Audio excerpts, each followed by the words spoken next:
السلام علیکم ورحمۃ اللہ وبرکاتہ۔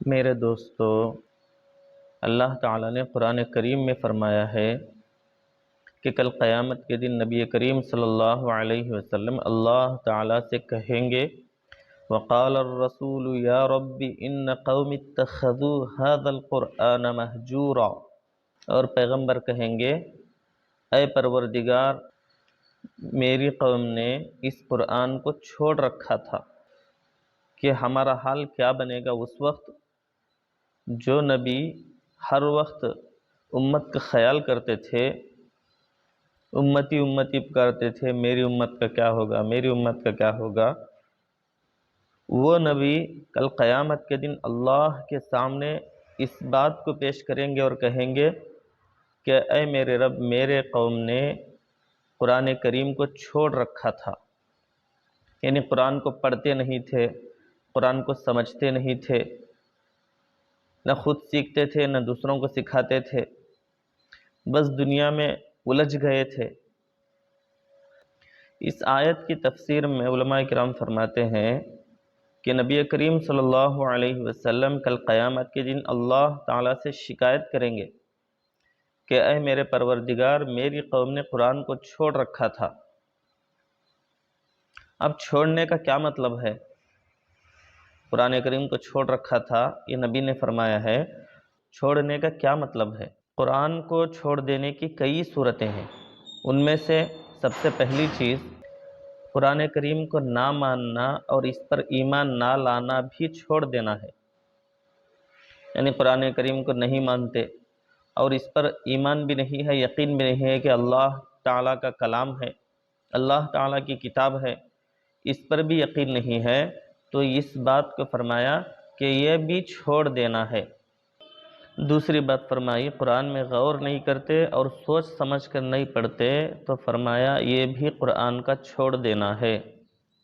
اب سوچیں میرے دوستو، ہم لوگوں کو قرآن کریم پڑھنے کی سب سے پہلے توفیق نہیں ہوتی، اور اگر اللہ تعالیٰ نے کسی کو توفیق دے دی، وہ پڑھ بھی لیا، تو اسے سمجھنے کی کوشش نہیں کرتا کہ قرآن کریم میں اللہ تعالیٰ نے کیا فرمایا ہے، اللہ تعالیٰ نے ہمیں کیا حکم دیا ہے، کن باتوں پر عمل کرنے کا حکم دیا ہے، کن باتوں کو چھوڑنے کا حکم دیا ہے، اس کی طرف بالکل توجہ نہیں کرتے ہم لوگ۔ قرآن کریم کو سوچ سمجھ کر اس میں غور و فکر کر کے پڑھنا ہے، اس کا حکم ہے۔ اگر یہ کام ہم لوگ کر لیں گے تو قرآن پاک کے چھوڑنے والوں سے اللہ تعالیٰ ہمیں بری کر دیں گے، بچا لیں گے۔ تیسری بات فرمائی اللہ تعالیٰ نے قرآن کریم میں جن باتوں کا حکم دیا ہے کرنے کا، ان حکموں کو کرنا، ان حکموں کو بجا لانا، اور جن باتوں سے اللہ تعالیٰ نے منع فرمایا ہے ان تمام سے رکنا۔ اگر یہ نہیں کرتے ہم لوگ، یہ بھی قرآن کے چھوڑ دینے کے حکم میں ہے، یعنی جن باتوں کا اللہ تعالیٰ نے حکم دیا ہے ان کو عمل نہ کرنا، جن باتوں سے بچنے کا حکم دیا ہے ان باتوں سے نہیں بچتے، تو فرمایا یہ بھی قرآن کا چھوڑ دینا ہے۔ چوتھی چیز فرمائی قرآن کریم کی پرواہ ہی نہیں کرتے، اس کے بجائے ناولوں اور اسی طرح سے کھیل تماشوں اور اسی طرح ٹی وی، موبائل وغیرہ، ان تمام چیزوں میں ان کو لطف آتا ہے، ان کو مزہ آتا ہے، اس کی طرف زیادہ راغب ہوتے ہیں۔ تو فرمایا قرآن کریم کی پرواہ کیے بغیر ان تمام بیکار چیزوں، فضول چیزوں میں اگر وقت گزر رہا ہے تو فرمایا یہ بھی قرآن کے چھوڑ دینے میں داخل ہے۔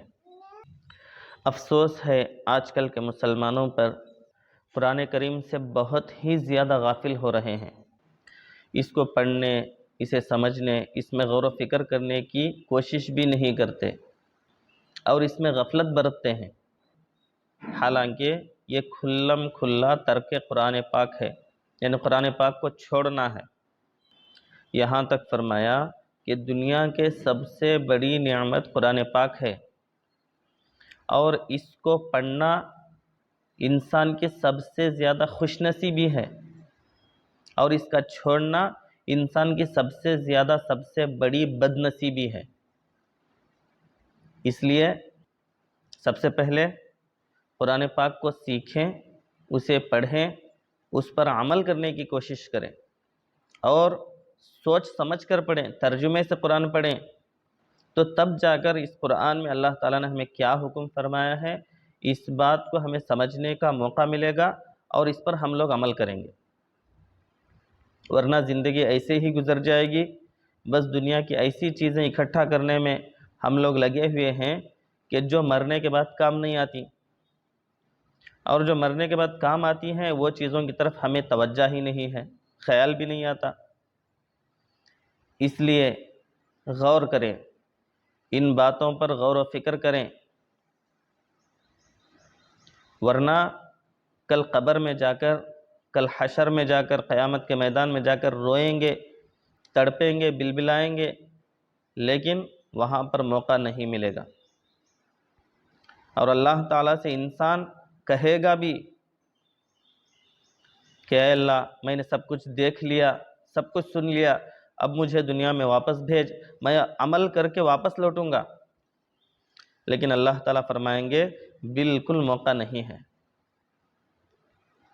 میرے دوستو، وہاں پر جانے کے بعد واپس آنے کی تمنا تو بالکل بیکار ہے۔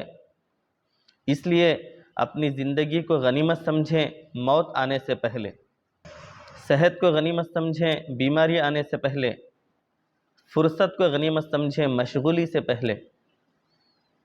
اس لیے ان باتوں کو سوچیں، قرآن کریم کو خود بھی پڑھیں، اپنے بچوں کو پڑھوائیں، اپنے بچوں کو مدرسہ مکتب کو بہت ہی زیادہ توجہ کے ساتھ بھیجیں۔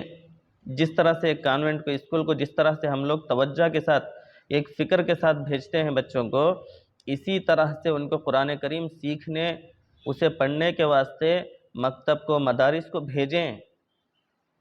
یہی چیز آپ کے مرنے کے بعد کام دے گی۔ بچہ جب بسم اللہ الرحمن الرحیم پڑھتا ہے تو اللہ تعالیٰ اس کے ماں باپ کے گناہوں کو معاف فرماتے ہیں، معمولی بات نہیں ہے۔ اس لیے دیکھیں، ہمارے گھروں میں موتیں ہوتے ہیں تو کیا کرتے ہیں؟ وہاں پر کیا پڑھایا جاتا ہے؟ وہاں پر انگلش کی کتابیں پڑھائی جاتی ہیں کہ کس چیز کی کتابیں پڑھائی جاتی ہیں؟ وہاں صرف اور صرف قرآن پاک کو پڑھایا جاتا ہے۔ کیوں؟ وہاں پر ڈگریوں کی کتابیں کیوں نہیں پڑھائی جاتی؟ تو اس کا مطلب کیا ہے کہ قرآن کریم ایسی چیز ہے کہ اس کا پڑھنا پڑھانا یہ دنیا میں ہی کام نہیں دے گا بلکہ آخرت میں بھی کام دے گا۔ اور یہ ڈگریاں جتنے بھی ہیں، ان تمام کا واسطہ صرف زندگی تک ہے، موت تک ہے۔ موت کے بعد یہ بالکل کام نہیں آئیں گی۔ اس لیے سمجھیں، قرآن کریم کو سب سے پہلے سیکھیں، اسے سمجھیں، اسے پڑھنے کی کوشش کریں اور اپنے بچوں کو پڑھوائیں، تاکہ وہ بچے ہمارے جانے کے بعد بھی قرآن سے ان کا لگاؤ ہو، قرآن کے مطابق ان کی زندگی گزرے، تب جا کر ہماری کامیابی ہے۔ ورنہ ہم جتنا بھی کما لیں، جتنا بھی جما لیں، لیکن کل ہماری جب موت آئے گی تو اس وقت خالی ہاتھ جانا ہے، کوئی چیز ہمیں کام نہیں دے گی، کوئی آستیاں، کوئی اڑو، اور اسی طرح سے کوئی زمینیں، کوئی گھر مکان، کوئی جائیدادیں، کوئی چیز کام نہیں دے گی۔ بس صرف دین کام دے گا اور اچھے اعمال ساتھ دیں گے، اس کے علاوہ کوئی چیز ہمارے ساتھ میں نہیں آئے گی۔ اس لیے غور کریں۔ اللہ تعالی ہم تمام کو عمل کی توفیق عطا فرمائے۔ السلام علیکم ورحمۃ اللہ وبرکاتہ۔